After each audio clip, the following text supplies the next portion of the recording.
불안이라는 게 과거보다 기존의 액체 같은 세상과 고체 같은 세상보다는 움직임의 불안도가 높아 보이는, 그러니까 액체의 세상에서 기체를 볼 때, 고체의 세상에서 기체를 볼 때 저긴 왜 이렇게 불안해? 처럼 보일 거예요. 근데 그 사람은 지금 기체의 세상에 동참을 못했기 때문에 자기의 기준으로 더 그래 보이는 거예요. 세상이.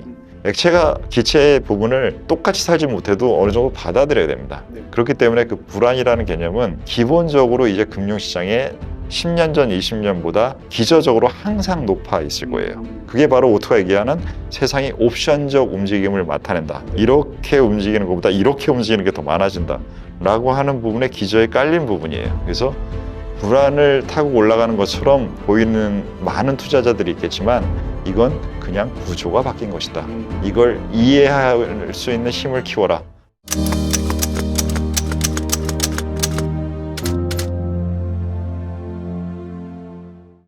오투의 난중일기 6월 4일. 미국 시장은 강한 반등 이후 좁은 구간에서의 움직임을 보이고 있다. 반등의 속도와 강도가 무척 강했다는 점에서 현재 지수대의 움직임은 양호한 상황이다. 현재 우리는 추가적 강세에 동참하지 않는 역발상을 적용하고 있다. 하지만 역발상의 강도는 강하지 않다. 2월 3일 미국의 관세 정책이 나오면서 시장 약세가 시작되던 구간에서의 오투폴리오의 넷 익스포저는 39%였다. 상당히 강한 의견 반영을 하고 있던 상태인 것이다. 반면에 지금은 70% 수준이다. 당시는 상황에 대한 판단의 근거가 명확했기에 움직임의 폭을 크게 한 것이고, 현재는 시장의 모호한 영역이 증가한 상태에서 유동성의 힘이 여전히 작동하고 있기에 역발상을 적용하지만 그 강도는 적게 반영하고 있다. 판단도 중요하지만 그 판단의 강도 또한 중요하다는 점을 강조한다. 최근 헤지펀드의 급격한 매수를 나타내는 차트에서 보듯이 현재 시장의 주요 매수 주체는 기관 투자자이다. 현재 기관 투자자의 움직임은 시장 선도력이 거의 없다. 선도는커녕 뒤따라오기도 급급한 주체이다. 이들 기관 투자자들은 작년 엔화의 급격한 약세 과정에서 역사상 최대 규모의 엔화 숏 배팅을 구성했다가 환에서의 손실과 그 영향으로 발생했던 주식시장의 큰 변동성 과정에서 포지션을 거꾸로 타면서 큰 손실을 입었다. 무언가 꼬이기 시작하면 참으로 풀기 어렵다. 인생에서 어려운 것은 한꺼번에 오고 좋은 것도 그러한 경우가 많다 라고 얘기하지만 오투는 그것이 큰 어려움과 기쁨이 기억에 강하게 남기 때문이지 실제로는 유사하다고 생각한다. 어찌되었든 현재 기관 투자자의 움직임이 난처함에 빠져 있는 것은 사실이다. 오답노트 적고 있는 세력의 움직임에 동참하지 않고 한국 사회의 안정성 강화를 살짝 기쁘게 반영한다. 안녕하십니까. 오정태의 투자봉법입니다.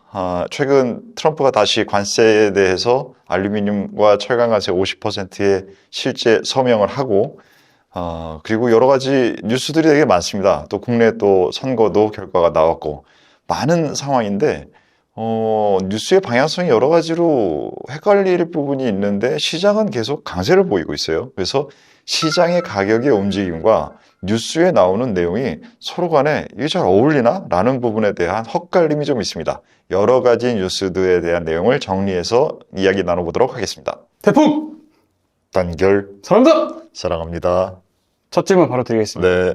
6월 4일 오피셜 클럽에서 말씀하신 것처럼 현재 시장의 모호한 영역이 증가한 상태에서 유동성의 힘이 여전히 작동하고 있기에 역발상을 적용하지만 그 강도는 적게 반영하고 있다 라고 말씀하셨는데, 말씀하신 것처럼 금주에 여러 보고서들과 지표들이 나왔고 네. 앞으로 또 나올 예정입니다.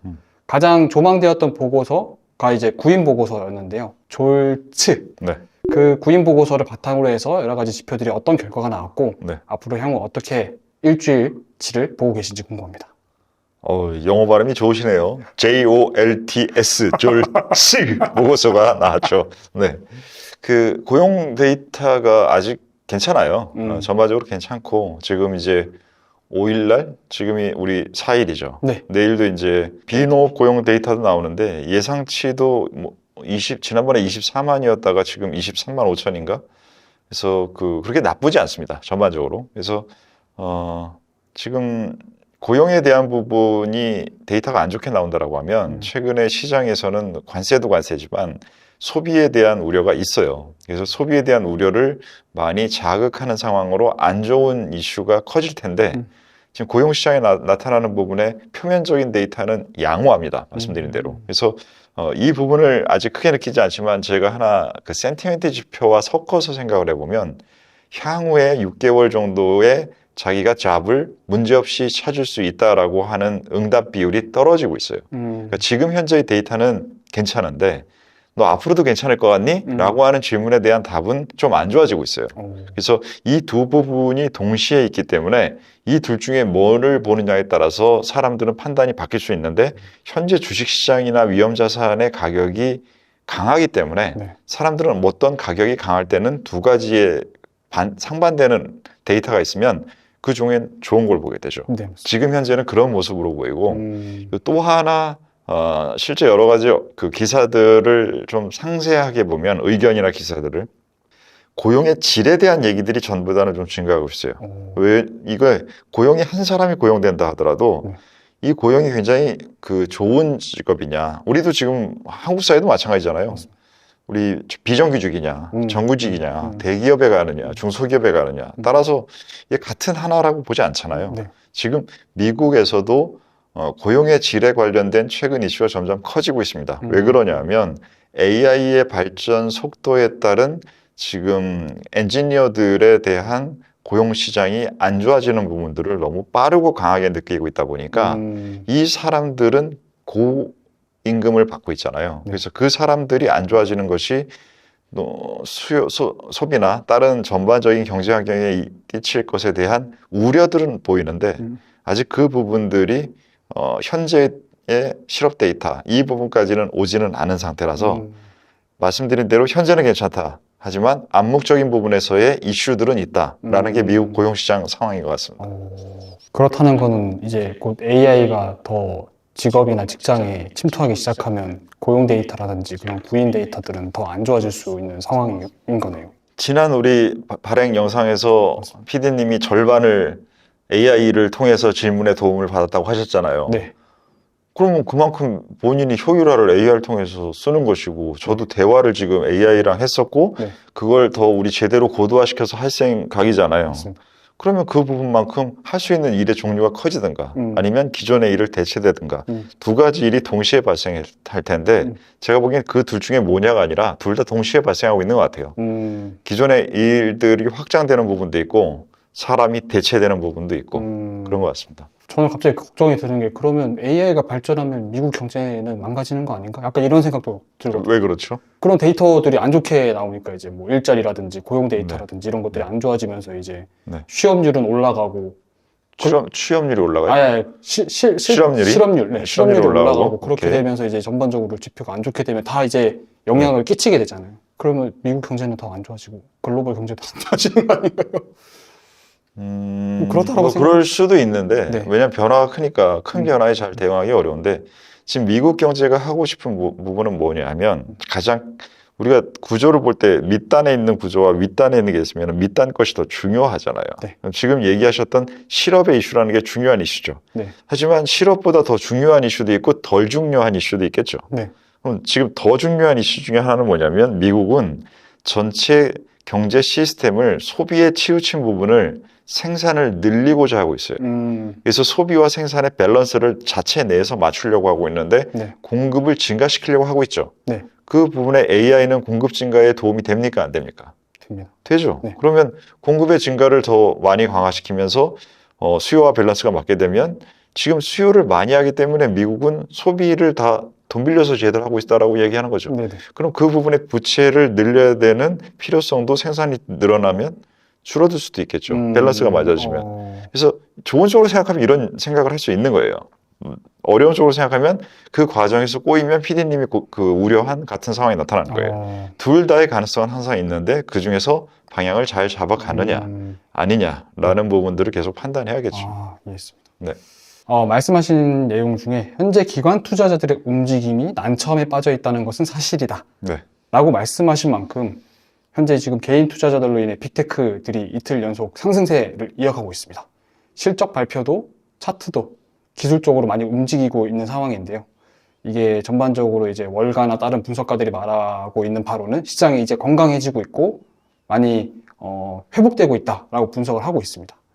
그런 관점에서 오투님의 어떤 관점과 어떤 시야에 어떤 기업들이 눈에 들어오셨으며 향후 그 실적 발표라든지 차트 쪽으로 분석해 봤을 때 어떻게 보고 계신지 궁금합니다. 사실 지금 어려운 판단하기 되게 어려워요. 전보다. 그래서 난이도가 좀 높아서 난이도가 높을 때는 판단이 안 된다. 그러면 제가 판단하기 어려운 변수들이 많다는 얘기죠. 네. 그럼 그 변수들이 많을 때는 제 행동을 강화시켜야 되겠습니까? 줄여야겠습니까? 줄여야겠죠. 네. 근데 저는 줄이려고 하는데 시장 전체에 돈의 힘이 세면 판단은 어렵지만 돈의 힘이 세면 이 두 가지가 중화가 돼 버리잖아요. 네. 그러니까 안 좋은 부분들이 돈의 힘으로 더 계속 힘으로 밀어버리고 있는 상태가 만들어져요. 네. 지금 저는 시장에 대한 그런 느낌을 좀 받고 있어요. 미국 시장에 대해선. 그래서 그것을 누가 하고 있느냐를 봤을 때 그 부분의 행동에 최근에 지난 한두 달 전에 완전 시장에 대해서 숏으로 위험 자산을 거의 줄여놓거나 헤지펀드들 같은 경우에는 넷 숏 포지션, 주가가 빠져야 자기가 수익이 나는 그 포지션까지 들어갔던 상태. 그때 기억하시겠지만 기억 못하나? 요즘은 일주일만 지나도 하도 내용이 많으니까 기억도 잘 못하시는 것 같아. 뭐 워렌 버핏 회장님 현금 비중이 뭐 높은 게 엄청나게 대단하시다고 하고 또 갑자기 또 레이 달리오 아저씨 꺼내 와가지고는 인터뷰하면서 세상 망하고 미국 부채 난리 난다고 그 얘기 지금 한 달 전에 그 유튜브에 보면 영상 다 나와 있잖아요. 사람들의 행동 데이터가. 맞습니다. 그렇게들 떠들다가 또 이제 와서 지금 PD님 저한테 뭐라고 질문하셨어요? 뭐 좋아지고 이 흐름이 되고 뭐 건전하고 건강해요? 네. 네, 그렇게 얘기하잖아요. 이게 한 달 만에 지금 세상이 이렇게 바뀌었네 라고 얘기하고 있는데 그럴 정도의 얘기할 정도로 가격은 셌어요. 가격이 건전하고 건강해요. 네. 그 부분에 유동성이 힘이 있다라는 것을 오투도 말씀드렸잖아요. 유동성에 대한 부분이 강하다. 지금 그 부분을 나도 반영한다. 네. 라고 하지만 그게 판단 가능성은 아니라는 거죠. 그래서 그 두 개를 더했을 때는 내가 무엇을 할 수 있느냐에 대한 판단을 내 생각은 조심스럽지만 네. 남들이 조심하고 있는 사람이 나만큼 많다고 하면 유동성이 강해도 그 유동성에다가 사람들이 다 매도를 하면서 주가가 못 오를 거예요. 근데 지금은 나는 좀 조심스러운데 세상에 저만 있는 게 아니잖아요. 네. 그러니까 많은 사람들이 아직은 조심하지 않는 사람이 더 많고 그게 특히 기관 투자자의 매수고 기관이고 개인도 아니고 그리고 그 다음에 돈의 힘이 아직 세다라고 하면 조심은 하지만 전보다 강도를 이전에 예를 들면 관세가 처음 나왔을 때가 2월 달이에요. 네. 그때를 만약에 100의 강도로 조심했다라고 하면 지금은 한 30이나 50의 강도만큼만 강도를 줄여서 조심하는 거죠. 왜 그러냐?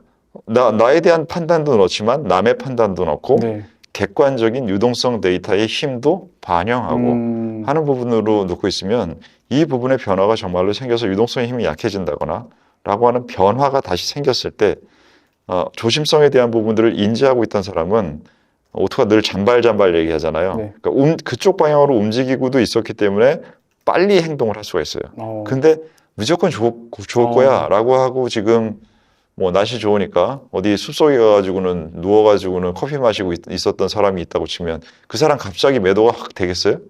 훨씬 안 된단 말이에요. 그러니까 그런 부분들의 준비 정도를 하고 있는 상태를 유지하는 거죠. 하나의 어떤 전략일 수도 있겠네요. 전략이죠. 네. 이해했습니다. 다음 질문 드리겠습니다. 트럼프 관세 이야기를 또 하지 않을 수가 없는데요. 네. 말씀하신 것처럼 유동성과 변동성이 높아진 상태에서 트럼프는 철강 알루미늄 50% 관세에 서명을 했고 어제 기준입니다. 네. 교육 상대국들이 오늘까지 6월 4일이죠. 오늘까지 관세 관련 협상안을 제출하는 압박도 있었고 그리고 이제 이번 주 주말에 관세 관련 법정 결과로 인해서 또 다른 관세법이 철강 알루미늄처럼 튀어나올 수 있는 상황이기도 합니다. 이게 며칠 동안 이제 아무 말도 하지 않아서 조용했지만 언제나 이걸로 시장이 흔들릴 수 있다는 지점에 놓여 있는데요. 마치 트럼프가 나는 타코는 아니다 라는 반증을 또 계속 할 것 같지만 앞서 말씀드린 것처럼 뭐 지수를 봤을 때 가격들이 강하게 움직이고 있을 때 이런 걸로 봤을 때는 또 여러 분석가들이 말하기로는 FOMC까지는 걱정 없을 것이다 라고 이렇게 얘기를 하고 있는데 오투님께서 보시기에는 어떻게 지금 현재 상황이 진행되고 있으며 이에 투자자들은 어떻게 대비를 하는 게 좋을까요? 방향성이 강할 때는 많은 그런 얘기하셨던 분석가들의 의견이 한쪽으로 세질 때 오트는 더 세게 가버립니다. 왜냐하면 방향성이 있기 때문에. 근데 지금은 방향성이 그렇게 강하다고 생각하고 있지 않습니다. 그래서 2달 전에 사람들이 극단적으로 조심해야 된다는 얘기를 쏟아낼 때 되려 비중을 올렸고, 맞습니다. 지금 같은 경우에는 그 모든 사람들이 다시 건강하다라고 표현을 쓰고 계시니까 오트는 지금은 되려 조심스러운 폭을 살짝 만들어 놓은 상태란 말이에요. 이것이 방향성이 기저에 있느냐 아니냐에 따라서 그런 의견을 다르게 반영해야 되는 방법론이에요. 그래서 그 방법론을 현재 쓰고 있는 상황이고, 관세와 관련된 부분은 제가 보다 보면 지금 철강과 자동차 관련된 부분의 얘기를 트럼프가 많이 하는데, 네. 철강과 자동차에 대한 부분은 2가지 측면이 있습니다. 일단 트럼프가 정치적인 부분에서 철강 자동차 노동자들 쪽을 활용하기에 자기가 하고 있는 얘기를 분위기와 여론을 서포트하기 좋은 세력들을 갖고 영향을 줄 수 있는 부분이에요. 그러니까 한마디로 사람들한테 내가 제대로 하고 있어라는 것을 광고하기 되게 좋은 영역이라는 것이죠. 2번째는 자동차 산업과 철강 산업이 카나다와 멕시코, 지금 현재 아메리카 대륙에서 연결되어 있는 부분 때문에 미국의 정책의 영향 강도를 훨씬 강하게 받는 지역적인 부분에 영향을 주는 지역이에요. 그 부분은 자기가 효과적으로 다룰 수 있는 대상이라고 판단하는 것 같아요. 네. 그 2가지 이유 때문에. 네. 그래서 그 부분을 하면서 야, 너희들도 지금 진행되는 거 봐. 내가 하는 대로 잘 먹히잖아. 니들도 내가 하는 대로 시키는 대로 하는 게 니들한테 유리해. 내 말대로 해. 이렇게 지금 하고 있는 상태의 전략, 전술을 짜서 행동하고 있는 걸로 보여요. 근데 그러한 생각을 제가 말씀드린 대로 카나다와 멕시코에서 상대방의 부담이 더 큰 것 같고, 중국과 멀리 있는 나라들, 그다음에 EU 같은 경우, EU는 지금 최근에 빅테크에 대해서 지금 제재 조치를 취했단 말이에요. 네네. 이런 식으로 저쪽 먼 쪽 지역보다는 가까이 있는 지역의 국가들의 영향도가 더 큰 정책으로 보이고, 그 부분을 어떻게 진행되느냐는 중국과 뭐 통화를 한다고 하는데, 실제로 그 부분에서 서로 간에 필요한 부분을 채우는 정도의 실질적인 협상이 진행되는지, 아니면 또 겉으로만 그러다가 많은지라는 부분, 가장 그 적수가 중국이잖아요. 네. 그래서 그 부분까지의 연결고리가 되면 시장은 더 긍정적인 부분으로 갈 수 있는 가능성이 있습니다. 그래서 그 부분이 가능성이 있기 때문에 네. 오투가 지금 현재의 비중을 그래도 70%대나 놓고 있는 것이지, 네네. 만약에 그런 가능성도 없다라고 하면 일단 50%로 줄여놨을 거예요. 근데 그 부분의 가능성이 있어서 그런 부분들을 양쪽을 다 생각하고 있는 거죠. 어떻게 보면 트럼프가 진짜 야비하다는 생각이 들면서도 참 전략적으로 잘 움직인다는 생각도 드는 것 같습니다. 아유, 머리 좋은 사람이죠. 머리가 나쁠 리가 있어요. 어, 머리는 좋은 사람이죠. 네. 따뜻한 마음이 없어서 그렇지. 네.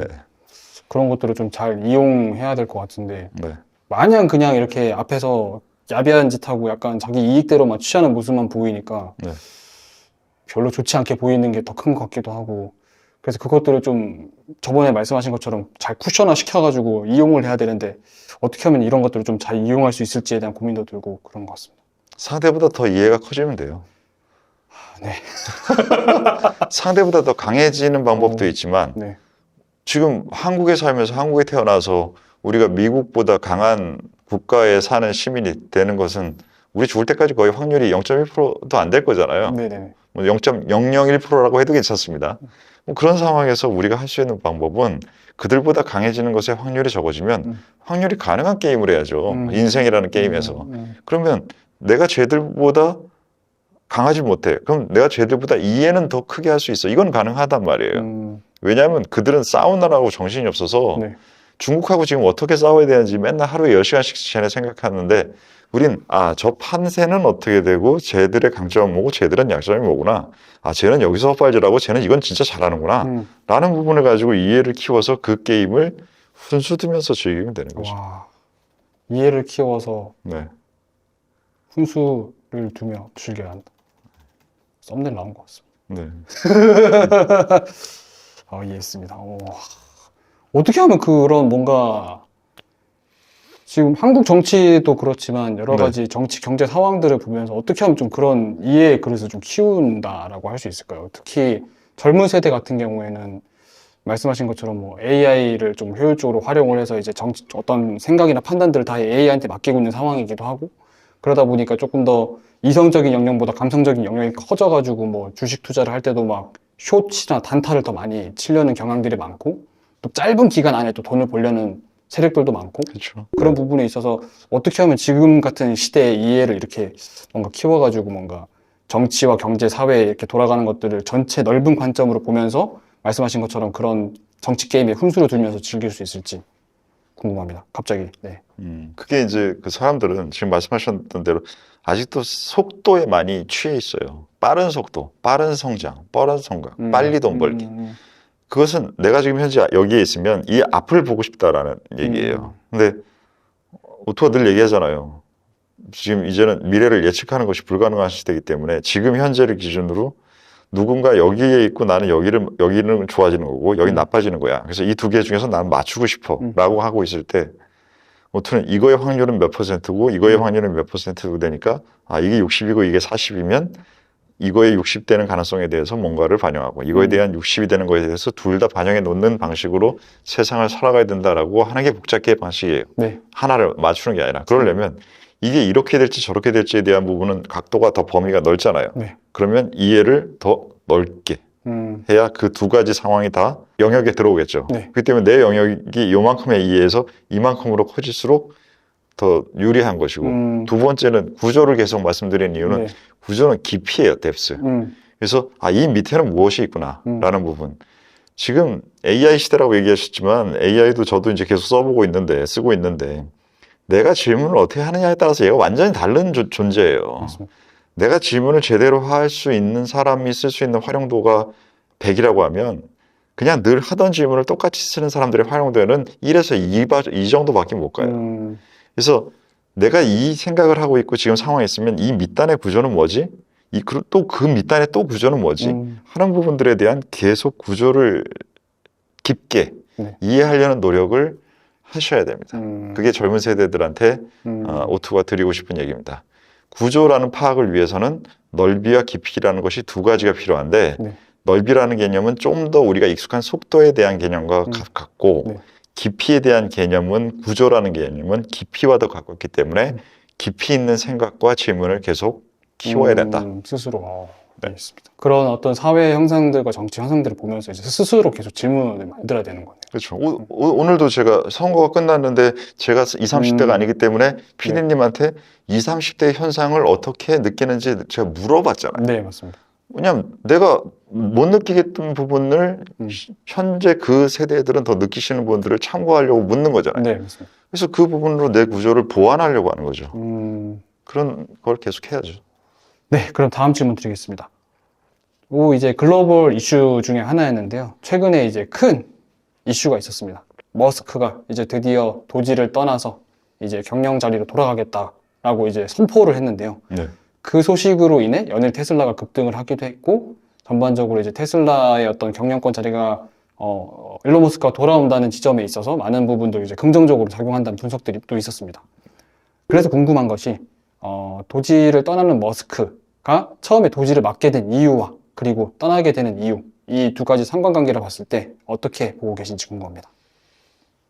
도지가 뭐 그 사이에 뭐 언론에 많이 보도되고 있는 대로 약을 얼마나 하셨는지 처방약 정도만 쓰셨는지는 제가 모르겠지만 그 선거가 되기 전에는 일단 자기가 현재 상황에서 스스로나 그다음에 테슬라라는 회사나 아니면 기업 집단이잖아요. X 등등 여러 가지가 많죠.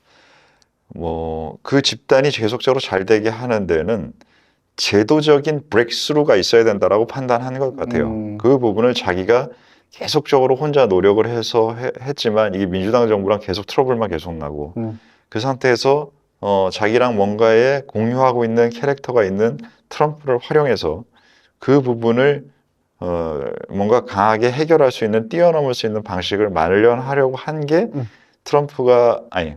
머스크가 트럼프에 올인했던 선거에서 지원을 했던 것으로 보고 그 부분은 성공을 했죠. 네.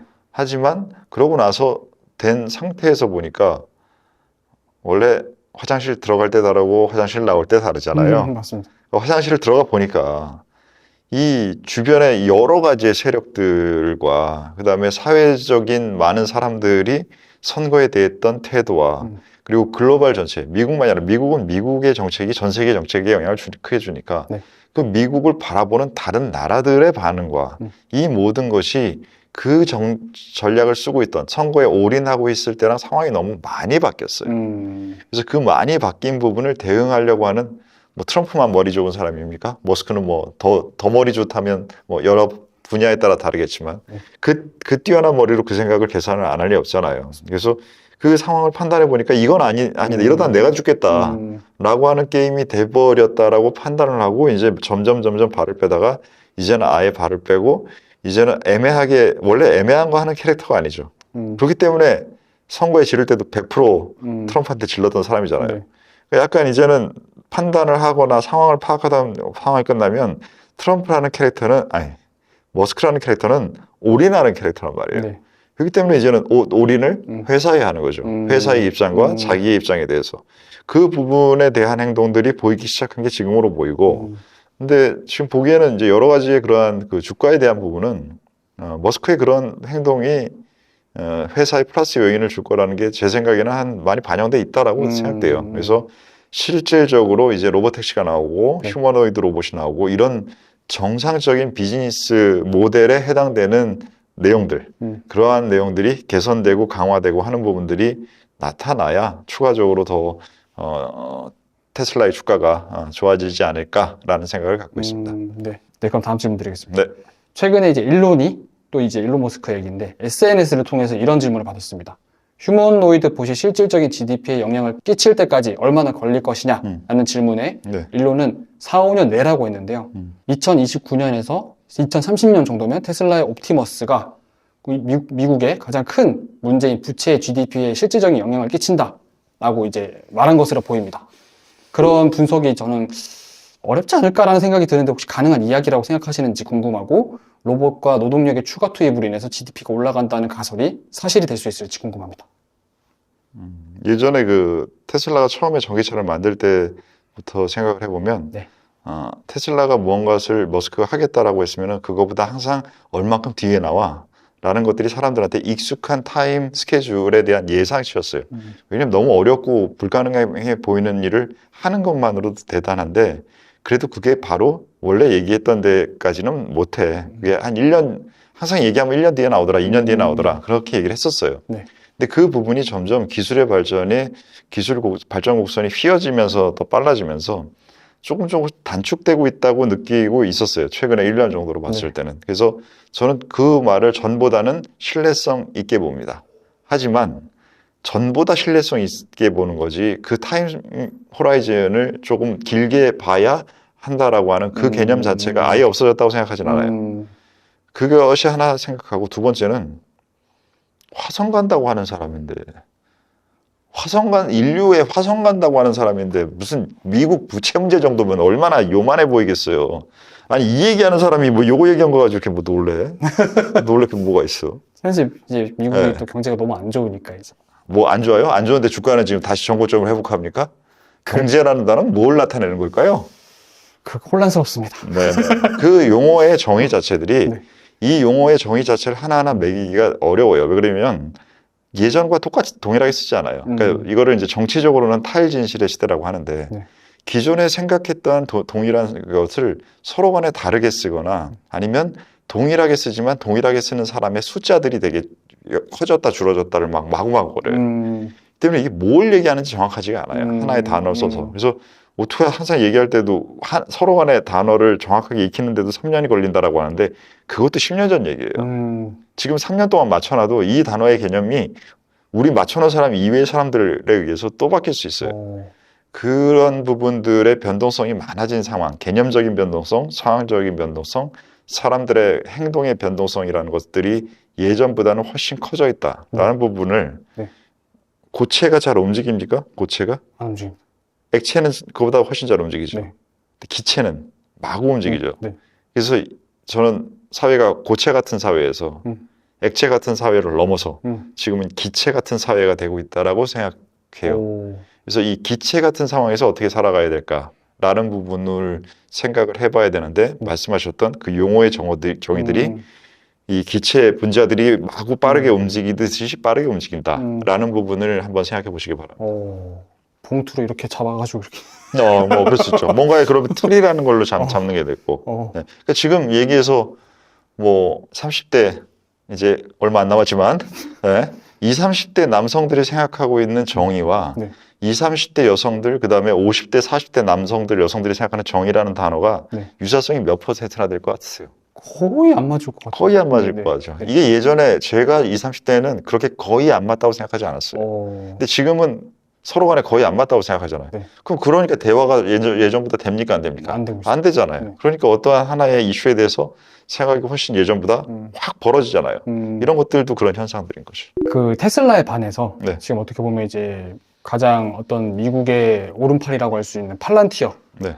어떻게 보면 지금 미국의 효율성이라고 불리고 있는데 현재 팔란티어는 어떻게 보고 계신가요? 팔란티어는 뭐 지금 2025년을 2024년하고 25년을 함께 2년을 더했을 때 네. 가장 시장의 핵심적이고 중요한 종목입니다. 기업이고. 그래서 지금 현재 우리가 그 팔란티어가 작년에 많이 오르고 올해도 추가적으로 전고점을 넘은 상태인데 그렇지만 지금 빅텍을 얘기할 때 빅텍이라고 부르진 않잖아요. 네.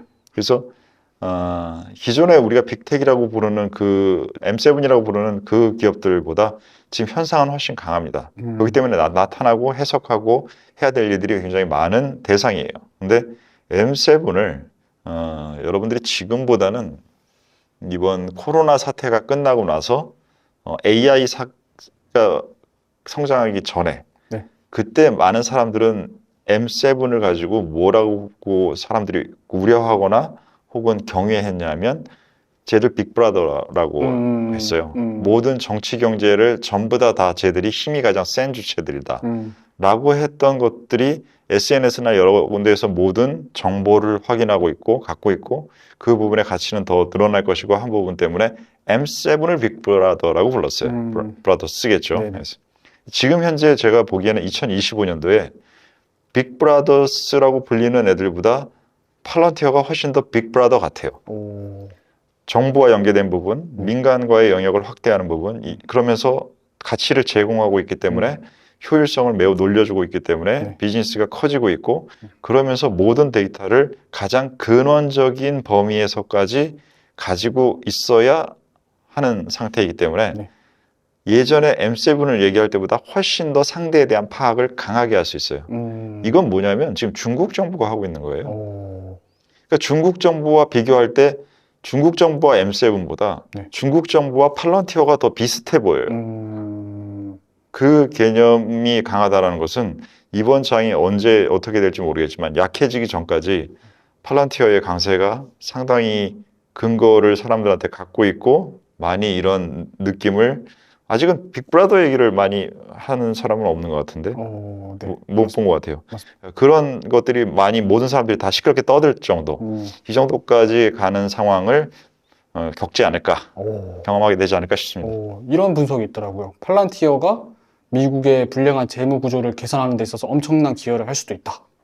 하고 있잖아요. 네, 맞습니다. 네, 지금 정부에 대해서 하고 있고 국방부에 대해서 국방 관련돼서 하고 있고 지금 민간에서도 점차 그 영역을 넓혀가고 있고 하고 있죠. 이거는 앞으로가 아니라 지금 현재 진행되고 있는 거죠. 그러면 앞으로 더 성장할 수 있는 가능성이 열려 있는 거네요, 팔란티어도. 그렇죠. 그 부분이 없다면 밸류에이션을 저 비싼 밸류에이션에서 더 올라가는 건 불가능하죠. 어떻게 보면 이게 관세의 어떤 불확실성과 미국 경제의 종말에 대한 어떤 패러다임을 제시한다라고까지 볼 수 있을까요? 그게 이제 지금 얘기하는 두 기업이 하는 일은 바텀업 개념입니다. 네. 근데 지금 말씀하셨던 부채의 문제는 탑다운의 문제예요. 네. 근데 이 두 부분의 문제가 탑다운의 문제를 바텀업의 수단으로 해결할 수 있니라는 질문처럼 들리거든요. 네네네. 그러기는 상당히 쉽지는 않습니다. 확률을 제가 높게 보지는 못하는 게 네. 탑다운의 문제라는 것은 지금 이번에도 도지를 들어갔다가 안 되고 나왔잖아요. 맞습니다. 이게 뭐냐면 민간 기업이 하는 것과 정부가 하는 역할은 서로 다른 게 되게 많아요. 이 얘기를 계속 했었어요. 근데 그러면서도 했다가 지금 현재 문제가 됐잖아요. 네. 이런 것처럼 버텀업으로 바라보는 문제와 해결 방식과 탑다운의 문제는 다릅니다.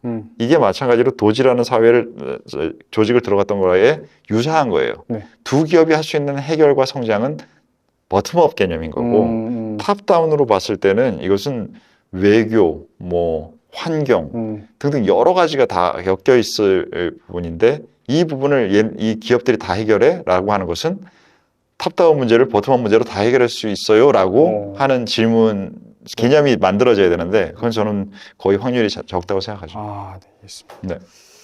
오늘 전반적으로 이제 시장에 대한 현황과 그리고 전반적인 어떤 관세에 대한 방향성 네. 그리고 그에 대한 어떤 기업에 대한 분석으로 이제 전반적으로 질문과 답변을 해주셨는데요. 이 전체적인 현재 상황을 한마디로 요약을 하자면 제가 가져온 문장이긴 한데 네. 시장은 불안의 벽을 타고 오른다 네. 라는 분석이 있었습니다. 한마디가 있었는데 이 한마디를 혹시 어떻게 생각하시는지 궁금합니다. 불안이라는 게 과거보다 저는 아까 전에 제가 고체, 액체, 기체 설명드렸잖아요. 네. 기체처럼 세상이라고 하면 기존의 액체 같은 세상과 고체 같은 세상보다는 움직임의 불안도가 높아 보이는 그러니까 액체의 세상에서 기체를 볼 때 고체의 세상에서 기체를 볼 때 저기는 왜 이렇게 불안해? 라고 해서 보이는 것처럼 보일 거예요. 근데 그 사람은 지금 기체의 세상에 동참을 못했기 때문에 자기의 기준으로 더 그래 보이는 거예요. 세상이. 근데 세상 자체가 그렇게 버렸기 때문에 액체가 기체의 부분을 똑같이 살지 못해도 어느 정도 받아들여야 됩니다. 네. 그렇기 때문에 그 불안이라는 개념은 기본적으로 이제 금융시장에 10년 전, 20년보다 기저적으로 항상 높아 있을 거예요. 그게 바로 오토가 얘기하는 세상이 옵션적 움직임을 나타낸다. 네. 이렇게 움직이는 것보다 이렇게 움직이는 게 더 많아진다. 라고 하는 부분에 기저에 깔린 부분이에요. 그래서 불안을 타고 올라가는 것처럼 보이는 많은 투자자들이 있겠지만 이건 그냥 구조가 바뀐 것이다. 이걸 이해할 수 있는 힘을 키워라 라고 말씀드리겠습니다. 뭐 가끔 말씀드리지만 투자하는 사람은 어쨌든 시장이 올라야 좋습니다. 뭐 조심을 하든 아니면 즐기고 있든 수익이 나는 부분의 확률이 높아지기 때문이겠죠. 좋은 구간에서 여러분들이 특히 국내장이 많이 글로벌 시장보다도 강한 구간입니다. 여러분들의 투자가 좋은 성과를 내기를 기원드리겠습니다. 오늘의 전략회의는 여기서 마치겠습니다. 감사합니다.